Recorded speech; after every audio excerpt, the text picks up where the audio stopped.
ডব্লিউবিজিই 2025 counselling এর জন্য যে রেজিস্ট্রেশন প্রসেস সেটা কিন্তু শুরু হয়ে গিয়েছে। তোমরা এই মুহূর্তে কিন্তু রেজিস্ট্রেশন করতে পারবে।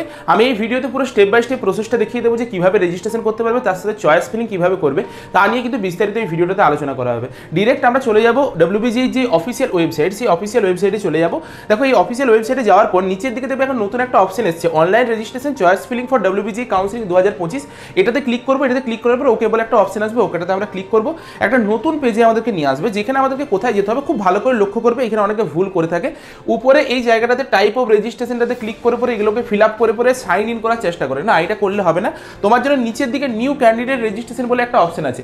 তুমি আগে পরীক্ষা দিয়েছিলে, আগের বছর পরীক্ষা দিয়েছিলে বা 2-3 বছর ধরে পরীক্ষা দিচ্ছ, তবুও কোনো ম্যাটার করে না, বা তুমি হচ্ছে এই বছর কোনো নতুন বছরের জন্য পরীক্ষা দিচ্ছ, প্রথমবারের জন্য পরীক্ষা দিচ্ছ, প্রতিজনকেই কিন্তু এই নিউ ক্যান্ডিডেট রেজিস্ট্রেশনটাতেই ক্লিক করতে হবে। মানে তুমি যদি ড্রপ স্টুডেন্ট হও, আগের বছর কাউন্সেলিংয়ে পার্টিসিপেট করেছিলে, তবুও তোমাকে নিউ ক্যান্ডিডেট রেজিস্ট্রেশন করতে হবে। আর প্রথমবারের জন্য যদি রেজিস্ট্রেশন করছো, তবুও তোমাকে কিন্তু নিউ ক্যান্ডিডেট রেজিস্ট্রেশনে ক্লিক করতে হবে। এটাতে নিচের দিকে আসার পর দেবে আই এগ্রি বলে একটা অপশন থাকবে, এইটাতে আমরা ক্লিক করবো। ক্লিক করার সাথে সাথে আমাদের কাছে রেজিস্ট্রেশন পেজটা ওপেন হয়ে যাবে।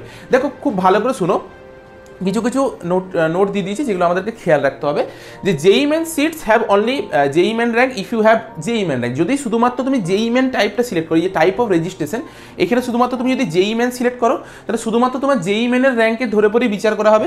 যদি তুমি ডব্লিউবিজিই জেই মেন দুটোই সিলেক্ট করো মিডিল একটা, তাহলে তোমার ডব্লিউবিজিই জেই মেন দুটোরই কনসিডার করা হবে। আর শুধুমাত্র ডব্লিউবিজিই করলে তাহলে ডব্লিউবিজিই হবে। যদি তোমার জেই মেন দিয়েছিলে, জেই মেনের যদি কোনো র্যাঙ্ক থেকে থাকে ডিরেক্টটাতে করবে, আদারওয়াইজ ডব্লিউবিজিই র্যাঙ্কটা দিয়ে পরে করবে। বেশ কিছু ইনস্টিটিউট রয়েছে, প্রাইভেট ইনস্টিটিউটগুলো, যেগুলোতে জেই মেনের র্যাঙ্কের থ্রু তুমি অ্যাডমিশন নিতে পারবে। যেমন হেরিটেজ বলো, টেকনোমেন বলো, বা ভালো ভালো বেশ কিছু প্রাইভেট কলেজ রয়েছে, যেগুলোতে জেই মেনে যদি তোমার মোটামুটি একটা র্যাঙ্ক হয়ে থাকে, তুমি ওই কলেজটা পেয়ে যাবে। যদি তোমার ডব্লিউবিজিইতে র্যাঙ্কটা খারাপও হয়ে থাকে, কিন্তু জেই মেনের র্যাঙ্কটা মোটামুটি একটা আছে, তো সেই হিসেবে তুমি কিন্তু নিয়ে নিতে পারবে। ঠিক আছে, একটা অ্যাডমিশন পেয়ে যাবে। মানে জেই মেনে প্রায় 70,000-80,000 র্যাঙ্ক হলেও কিন্তু অনেক ভালো ভালো প্রাইভেট কলেজ পেয়ে যাওয়া যায়। ঠিক আছে, আমাদের দেখবে যে অ্যাপটা আছে, সেই অ্যাপের ম্যাজিক লিঙ্কে গিয়ে পর তুমি পেয়ে যাবে জেই মেনের র্যাঙ্কের থ্রু কোন কোন কলেজগুলো তুমি পেতে পারো। আচ্ছা, নিচে আমার এই ক্যান্ডিডেট যেমন শুধুমাত্র ডব্লিউবিজিই র্যাঙ্কের থ্রু দিয়ে যাবে, তার জন্য আমি ডব্লিউবিজিই র্যাঙ্কের থ্রু দিয়ে যাচ্ছি। তোমার ডব্লিউবিজিই যে রোল নাম্বার, সেই রোল নাম্বারটা এখানে পুট করতে হবে, ক্যান্ডিডেটের নামটা পুট করতে হবে। ভালোভাবে খেয়াল করবে, যেটা বলছি খুব কেয়ারফুলি শুনবে। তোমার যে ডব্লিউবিজিই অ্যাডমিট কার্ডটা, সেই অ্যাডমিট কার্ডটাকে খুঁজে পরে বের করবে। অ্যাডমিট কার্ডে যেমনভাবে লেখা আছে হুবহু সেইভাবেই লিখতে হবে, আদারওয়াইজ তুমি কোনোভাবে রেজিস্ট্রেশন করতে পারবে না। যেমনভাবে লেখা আছে, এখানে মাদার্স নেম যদি ক্যাপিটালে দিয়েছিল তো ক্যাপিটালে দেবে, স্মলে দিয়েছিল তো স্মলেই দেবে। যেমনভাবে স্পেস দেওয়া আছে, যেমনটিভাবে লেখা আছে সেইভাবেই লিখতে হবে। তোমার নিজের নাম লিখতে হবে, তোমার মায়ের নাম লিখতে হবে, আর তোমার ডেট অফ বার্থটা যেটা তোমার অ্যাডমিট কার্ডে দেওয়া আছে সেটা লিখতে হবে। আর এই সিকিউরিটি পিনটাকে এখানে কিন্তু পুট করে পরে আমাদেরকে সাবমিট করতে হবে। আমি আবারও বলছি, তোমার অ্যাডমিট কার্ড বের করবে। অ্যাডমিট কার্ডটাতে যেইভাবে লেখা আছে, তোমার মায়ের নামও পেয়ে যাবে, তোমার নামও পেয়ে যাবে, ডেট অফ বার্থ পেয়ে যাবে, রোল নাম্বার পেয়ে যাবে। যেইভাবে লেখা আছে সেইভাবে লিখবে। আদারওয়াইজ তুমি যদি এইটাতে ভুল কিছু, মানে ওইটার সঙ্গে ম্যাচ যদি না করে তুমি যতই সাবমিট করে নাও, তুমি কোনোভাবে রেজিস্ট্রেশন প্রসেসটাকে কমপ্লিট করতে পারবে না। এটা কিন্তু আমি সতর্ক করে দিলাম সবাইকে, অ্যাডমিট কার্ডের সাথে মিলিয়ে পরে লিখবে। দেখো সব ডিটেলস পুট করার পর সাবমিট করার পর তোমরা এরকম একটা পেজে চলে আসবে, যেখানে তোমার নিজের মোবাইল নাম্বার পুট করতে হবে, তোমার ইমেল আইডি পুট করতে হবে। অনেক স্টুডেন্ট আছে যারা আমাকে কোয়ারি করছিল যে আমার মোবাইল নাম্বারটা ওই মোবাইল নাম্বার নেই, বা ইমেল আইডিটা আমি চেঞ্জ করতে চাই, মোবাইল নাম্বার চেঞ্জ করতে চাই। তুমি যেটাই করতে চাও এইখানে এসে পরে চেঞ্জ করে দেবে। আগে যেটা দিয়েছিলে সেটা থেকে তুমি চেঞ্জ করতে পারো, অল্টারনেট দিতে পারো, কোনো অসুবিধার কিছু নেই। বা আগে যেটা ছিল সেটাকেও তুমি পুট করতে পারো। যখনই তুমি এখানে মোবাইল নাম্বার আর ইমেল আইডি দেবে, তারপর তোমার কাছে কিন্তু ওটিপি দিয়ে পরে ভেরিফাই হবে, মোবাইল নাম্বারও ভেরিফাই হবে, আর তোমার ইমেল আইডিটাও ভেরিফাই হবে। এরপর এখানে একটা মজার বিষয় আছে, তোমার মোবাইল নাম্বার বা ইমেল আইডিতে দুটোতে একসাথে ওটিপি না যেতেও পারে, যে কোনো একটাতে ওটিপি যেতে পারে। চিন্তার কিছু নেই, তুমি একটা কাজ করবে, দুটো জায়গাতেই সেম ওটিপিটা দিয়ে দেবে। যেই ওটিপিটা তুমি পাবে, যদি দুটো জায়গাতেই ওটিপি পেয়ে যাও খুবই ভালো। যদি দুটো জায়গাতেই ওটিপি না পাও, যে কোনো একটা জায়গাতে যে ওটিপিটা পাবে দুটো জায়গাতেই সেই ওটিপিটাই পুট করে দেবে।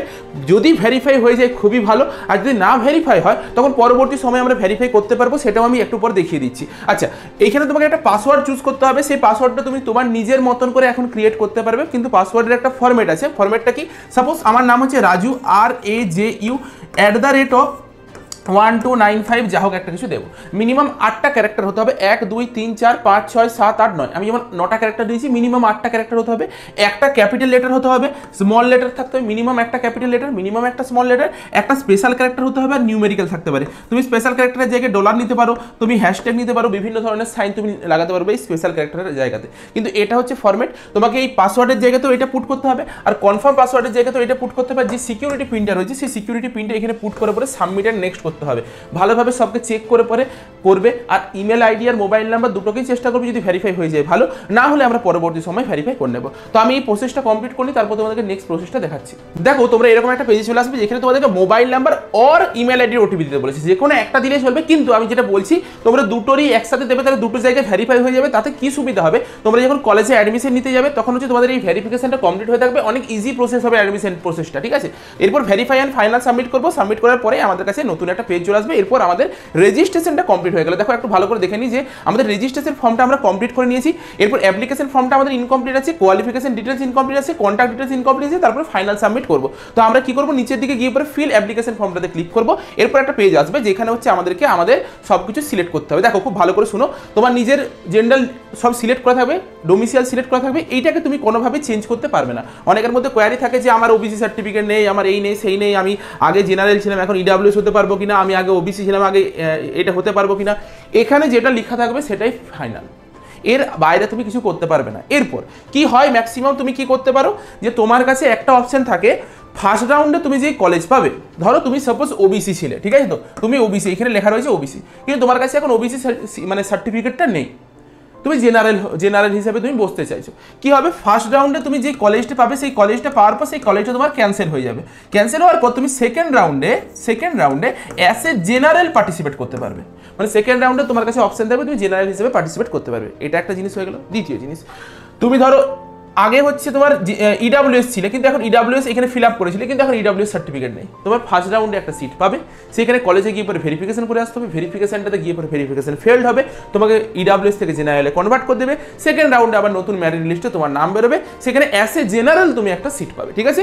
এই হচ্ছে প্রসেস, তার বাইরে তুমি কিছু আর করতে পারবে না। এরপর দেখো পার্সন উইথ ডিসএবিলিটিস যদি তোমার থাকে ইয়েস থাকবে, যদি তোমার টিএফডব্লিউ র্যাঙ্ক এস ছিল কোনো, তখন তোমার টিএফডব্লিউটাতে এখানে ইয়েস করা থাকবে অবভিয়াসলি। তুমি যদি নাটার এক্সাম কোয়ালিফাই করেছো তখন তুমি এখানে দেখতে পাবে যে নাটাটা কি, যে হচ্ছে তোমার ওই ন্যাশনাল অ্যাপটিটিউড টেস্ট ফর মানে আর্কিটেকচারের জন্য যে পরীক্ষা হয়ে থাকে সেটা যদি তুমি কোয়ালিফাই করে থাকো তুমি এখানে ইয়েস লিখবে। যদি না করে থাকো করবে না। এটাতে কি সুবিধা পাওয়া যায়, এই নাটার এক্সামটা দিয়ে পরে আর্কিটেকচার নিয়ে যারা পড়াশোনা করছে তাদেরকে একটা বেশি প্রায়োরিটি পাওয়া যাবে অ্যাডমিশনের জন্য, ঠিক আছে। আচ্ছা, এইখানে তোমাকে তোমার নিজের ব্যাঙ্ক অ্যাকাউন্টের ডিটেলস দিতে হবে, আর তোমার যে ব্যাঙ্ক অ্যাকাউন্টের যে পিডিএফটা, সেই পিডিএফটাকে সাবমিট করতে হবে।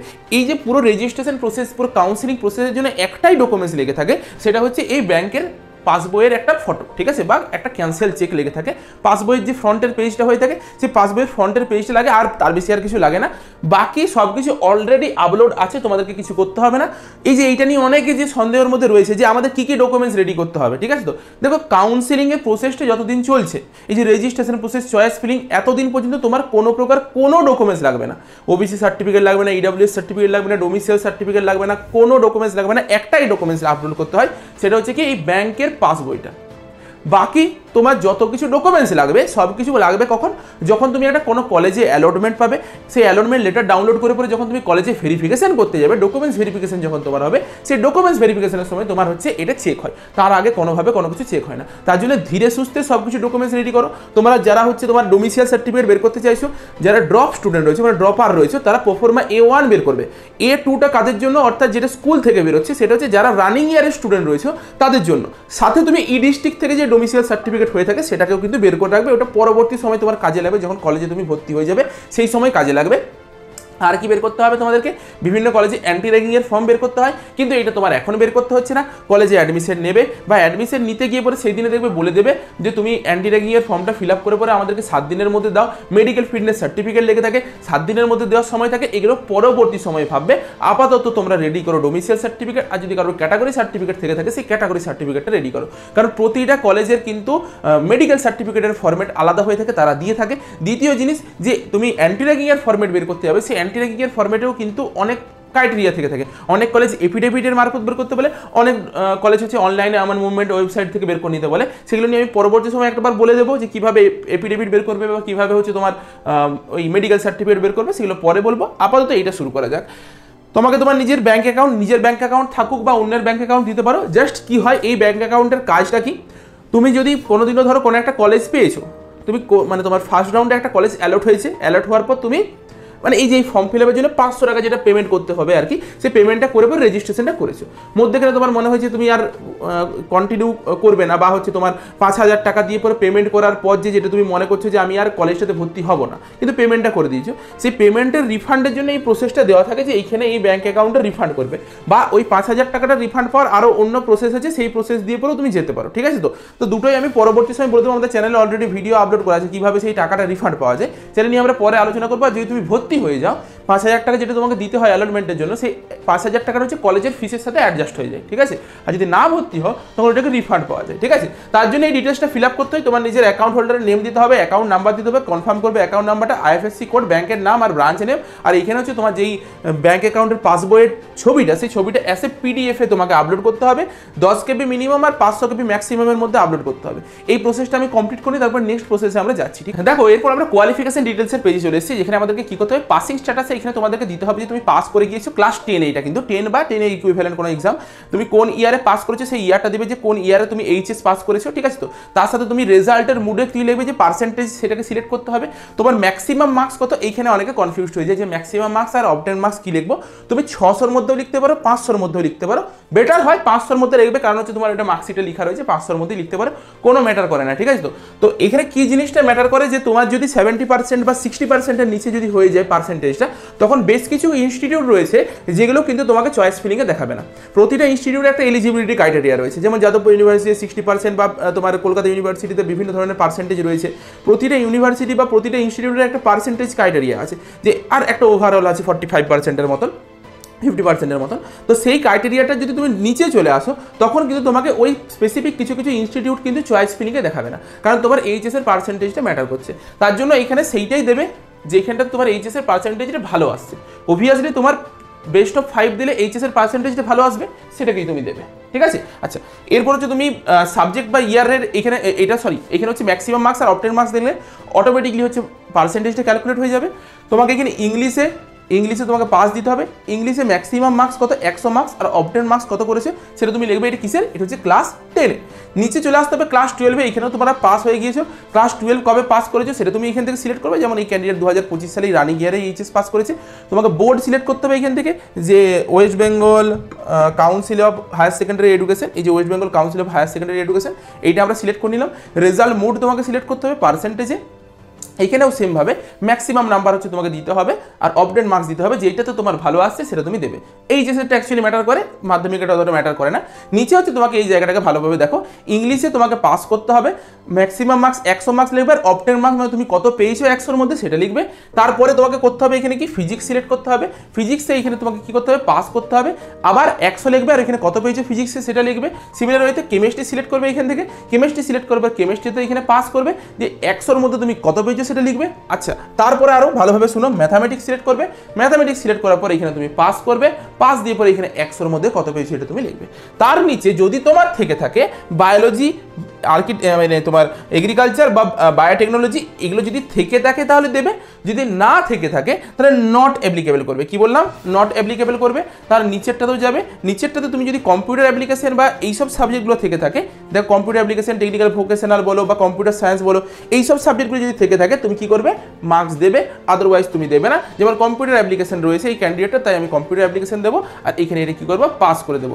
তারপরে সেকশনটাতে গিয়ে পরে যদি তোমার এই সাবজেক্টগুলো যদি থেকে থাকে তাহলে দেবে, আদারওয়াইজ কি করবে, নট অ্যাপ্লিকেবল করে দেবে। ব্যাস এতটুকুই তোমার কাজ।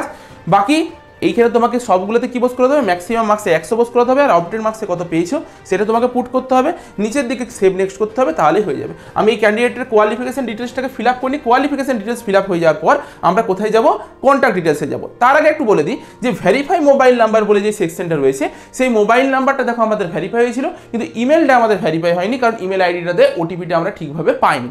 তার জন্য কি করবো, এই ভেরিফাই ইমেল আইডিতে গিয়ে পরে আবার একবার ওটিপির রিকোয়েস্ট করবো, ওটিপিটা আমরা পুট করে দেবো, তাহলে আমাদের ইমেলটা ভেরিফাই হয়ে যাবে। তাহলে এই প্রসেসটাও দেখিয়ে দিলাম কিভাবে ইমেল আইডি ভেরিফাই করবে। ঠিক আছে, চলো এরপর আমি এটা ফিল আপ করবো, তোমাদেরকে বাকি প্রসেসটা দেখাচ্ছি। অ্যাড্রেসের জায়গাতে যদি তোমার পার্মানেন্ট অ্যাড্রেস আর করেসপন্ডেন্ট অ্যাড্রেস একই হয়ে থাকে, তুমি জাস্ট এখানে যে টিক চিহ্নটা রয়েছে এই টিক চিহ্নটা টিক করে দেবে, তাহলে দুটো অ্যাড্রেস সেম বুঝাবে। যদি আলাদা হয়ে থাকে আলাদাভাবে তুমি অ্যাড্রেসগুলো দেবে। ঠিক আছে, তো আচ্ছা নেক্সট হচ্ছে আমরা এইটাকে ফিল আপ করে নেওয়ার পর আমাদের যেতে হবে জাস্ট ফাইনাল সাবমিটের একটা অপশন পড়ে থাকছে, আমি এটা করে নিই।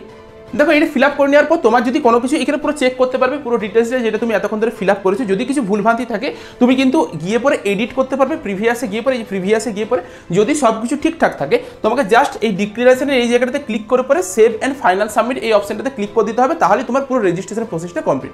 রেজিস্ট্রেশন প্রসেস কমপ্লিট হওয়ার পরে তোমাদেরকে ফিস পেমেন্ট করতে হয়। ফিস পেমেন্টটা করে নেওয়ার পরে তোমরা চয়েস ফিলিং করতে পারবে। এই ভিডিওতে আমি আপাতত তোমার পুরো রেজিস্ট্রেশন প্রসেসটা দেখালাম।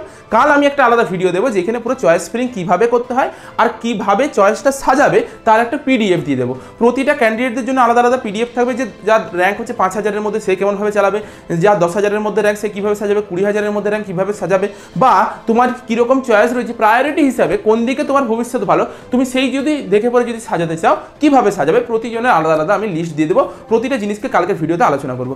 আগের মতন ভিডিওটা এই পর্যন্তই, দেখা হচ্ছে একটা নতুন ভিডিওতে। তোমরা এই ভিডিওটা তোমাদের বাকি সকল বন্ধুদের সাথে অবশ্যই শেয়ার করে দিও।